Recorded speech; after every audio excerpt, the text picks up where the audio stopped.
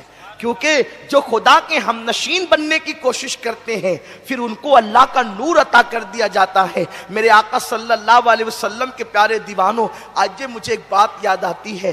لوگ یہاں پر کہیں گے ہم تو دن بھر کام کرتے ہیں تھک جاتے ہیں, پھر راتوں کو ٹائم عبادت کے لیے کیسے نکالیں. میں یہ کہتا ہوں انسان اگر کرنا چاہیں تو سب ہو سکتا ہے. جب ہم دن بھر کام کر کے تھکتے ہیں, فیس بک کے لیے ہم کرسی پہ بیٹھ کر کے کئی گھنٹے نکال سکتے ہیں, تو تلاوت کے لیے آدھا گھنٹہ نہیں نکل سکتا, عبادت کے لیے تھوڑا سا ٹائم نہیں نکل سکتا. اور کوئی عبادت کر کے تو دیکھے.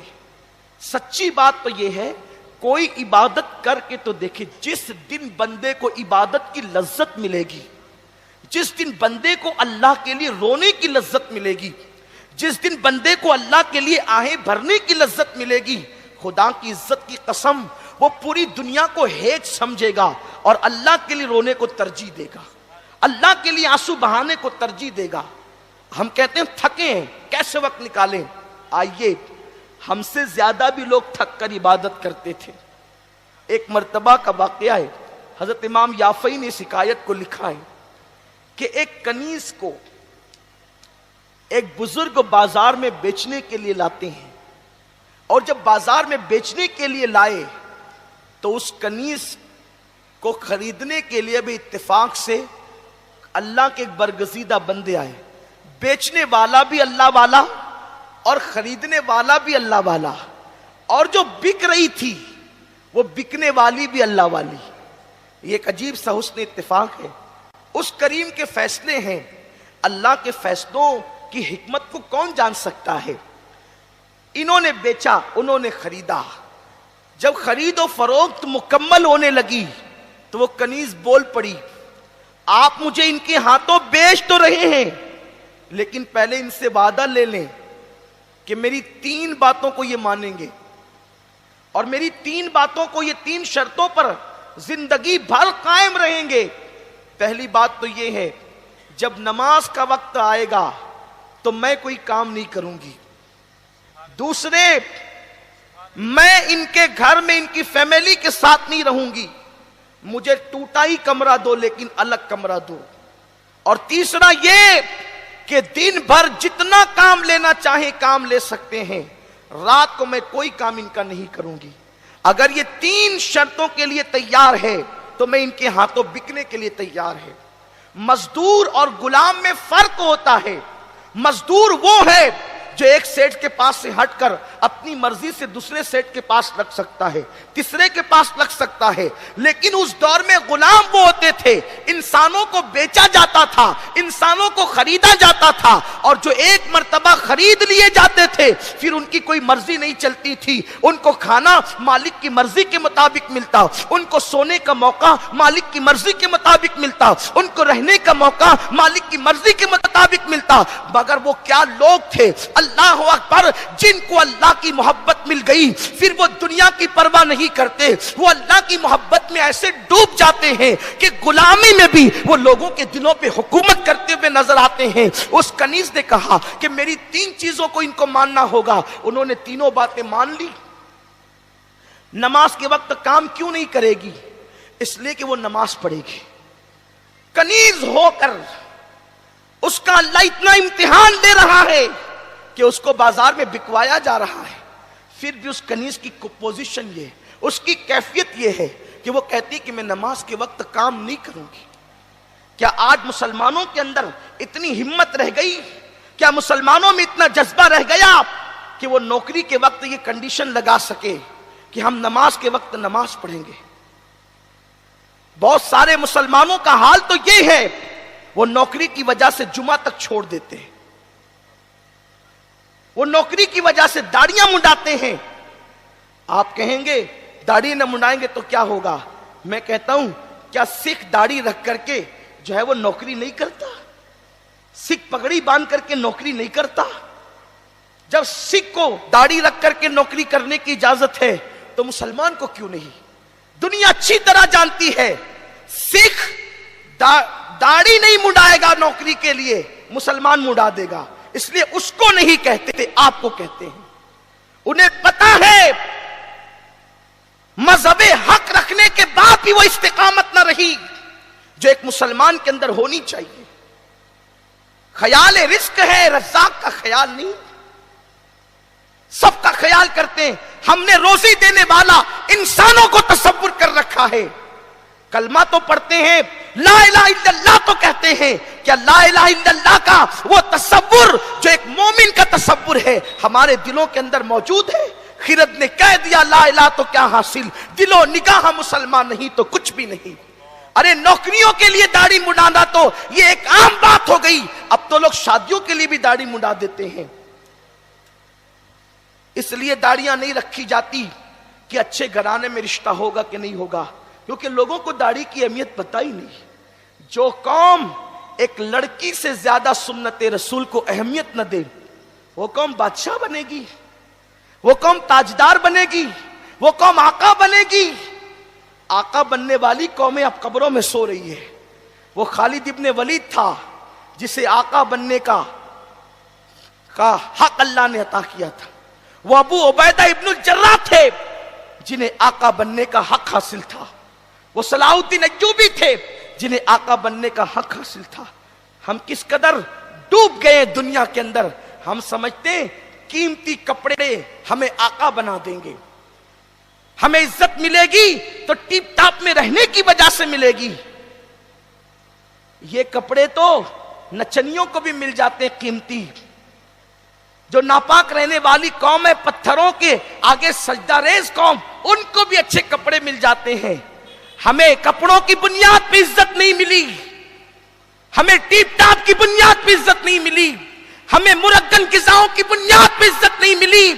جس وقت بیت المقدس کے فتح کا موقع تھا، اس کا پس منظر اختصار کے ساتھ عرض کروں، جب بیت المقدس پہلی مرتبہ فتح ہونے والا تھا تو اس وقت ایک بوڑھا راہب بیت المقدس کی دیوار پہ چڑھتا ہے اور چڑھنے کے بعد کہتا ہے کہ تمہارا امیر کون ہے، اس کو بھیجو، ہم چابیاں اس کے ہاتھوں میں دے دیں گے۔ لوگوں نے ابو عبیدہ ابن الجراح کو بھیجا کہ جاؤ اور چابیاں لے کر کے آؤ، لیکن جیسے وہ بوڑھا راہب آیا اور آنے کے بعد اس نے کتاب میں دیکھا اور دیکھنے کے بعد ابو عبیدہ کا چہرہ دیکھا تو وہ بوڑھا راہب کہنے لگا جاؤ جو چاہو کر لو، ہم تمہیں چابی نہیں دیتے۔ پریشان ہو گئی یہ لوگ کہ اس نے تو کہا تھا کہ امیر کو بھیجو ہم چابی دیں گے، یہ کیوں چابی نہیں دیتا؟ جب پوچھا گیا تو کہا میں اپنی کتاب کو مانوں کہ تمہارے امیر کو مانوں؟ کہ تمہاری طاقت کو مانوں. میری کتاب جو الہامی کتاب ہے اس میں لکھا ہوا ہے کہ مسلمانوں کا جو امیر، جس کے گال اندر کو ہوں گے، جس کی داڑھی لمبی ہوگی، جس کی آنکھیں اندر کو دسی ہوگی، جس کی انگلیاں بڑی بڑی ہوگی اور جس کی انگلیوں پہ گوشت کم ہوگا، جو دبلا پتلا ہوگا، پنڈلی کے اوپر جس کی جو ہے وہ تہبند ہوگی، اس کے اور اس کا رنگ سرخ ہوگا، اس کو یہ چابی دی جائے گی. اور وہ نہ ہوگا تو دنیا کی کوئی طاقت بیت المقدس کو فتح نہیں کر سکتی.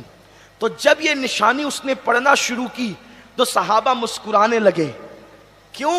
کیونکہ یہ ساری نشانیاں امیر المومنین سیدنا عمر ابن خطاب کی نشانی تھی. تو لوگ کہنے لگے ہم تو لشکر کا امیر سمجھ رہے تھے، لیکن یہ بوڑھا تو مومنوں کے امیر کو طلب کر رہا ہے. اور جب یہ بات خط میں لکھی گئی امیر المومنین سیدنا فاروق اعظم کو، آپ آنے کے بعد امیر المومنین فاروق اعظم کی شان سے آئے. بڑی مشہور بات ہے، اس کو دہراتا نہیں، اشارہ صرف کرتا ہوں. ایک اونٹنی تھی اس مومنوں کے امیر کے پاس. حالانکہ ایک ملک سے دوسرے ملک کو جا رہے ہیں، بلانے پہ جا رہے ہیں، الہامی کتاب میں تذکرہ ہے، اللہ کی کتاب میں جس کا تذکرہ ہے، بڑا راہب طلب کر رہا ہے. تو کس کر و فر کے ساتھ جانا تھا، لیکن اپنی خود کی اونٹنی پر جا رہے ہیں. ایک اونٹنی، تھوڑی دیر مالک، تھوڑی دیر غلام. اور جب بیت المقدس قریب آیا تو غلام بیٹھا ہوا ہے. فاروق اعظم نے جو چمڑے کے موزے پہنے ہیں وہ پھٹے ہوئے ہیں، اور وہ پھٹے ہوئے موزے پیر میں تو نظر نہیں آ رہے تھے کہ پھٹے، لیکن بیچ میں ایک نالا آ گیا پانی کا. تو وہ چمڑے کے موزے نکالے اور نکالنے کے بعد اپنے کندھوں پہ ڈالے. تو کندھوں پہ ڈالنے کی وجہ سے جو پھٹے ہوئے موزے تھے وہ نظر آنے لگے کہ پھٹے ہوئے ہیں. ابو عبیدہ ابن الجراح، خالد بن ولید آپس میں باتیں کر رہے ہیں. حضرت کیا کر رہے ہیں یہ امیر المومنین، یہ کیا کر رہے ہیں؟ وہ پھٹے ہوئے موزے پیر میں تھے تو چھپے تھے، ایک کندھوں پہ ڈال دیے تو نظر آ رہے ہیں. ان پہ کیا اثر پڑے گا، ان پہ کیا رعب ہوگا، کیا دبدبا ہوگا؟ امیر المومنین جیسے ہی پار گئے، کان میں ابو عبیدہ نے کہا حضرت آپ نے یہ کیا کیا؟ پورا بیت المقدس آپ کا منتظر ہے کہ مومنوں کا امیر کون آ رہا ہے، اور آپ اس طرح فقیرانہ شان سے آ رہے ہیں. ارے موزے پھٹے تھے، پیر میں نظر نہیں آ رہا تھا پھٹاپن، کندھے پہ ڈالے تو پھٹے ہوئے موزے نظر آ رہے ہیں. اتنا سننا تھا. فاروق اعظم کی آنکھوں تیز ہو گئی، گویا کی آنکھوں میں خون اتر آیا ہو، اور آپ نے زمین سے کنکریاں اٹھائی اور اٹھا کر کے ابو عبیدہ ابن الجراح کو پھینک کر کے مارا. فرمایا اگر تیری جگہ کوئی دوسرا بندہ یہ بات کرتا تو میں اس کو وہ سزا دیتا کہ وہ لوگوں کے لیے عبرت بن جاتا. ابھی رسول اللہ کو پردہ فرمانے چند سال بھی نہیں بیتے، تم لوگ دنیا دار ہو گئے. کیا سمجھتے ہو کہ موزوں کا حسن عزت دیتا ہے، یا کپڑوں کا حسن عزت دیتا ہے، یا سرخ ہونٹوں کا کر و فر عزت دیتا ہے؟ سن لو، ہم ذلیل قوم تھے، ذلیل. ہم اونٹ چرانے والے تھے، ہم بکریاں چرانے والے تھے. حال یہ تھا کہ ہم 3 اونٹوں کو بھی ایک قطار میں کھڑے رکھنے کی طاقت نہیں رکھتے تھے. لیکن جب سے اللہ نے اپنا دین عطا کیا، دامن مصطفیٰ عطا کیا، اللہ نے ہمیں عزت عطا کر دی. ہمیں موزے اور کپڑوں نے عزت نہیں دیے، ہمیں مصطفیٰ کی غلامی نے عزت عطا کی ہے، ہمیں اللہ کے دین نے عزت عطا کی ہے. جب تک دین پر رہو گے، عزت دار رہو گے، دین سے دور ہو جاؤ گے، ذلیل کر دیے جاؤ گے.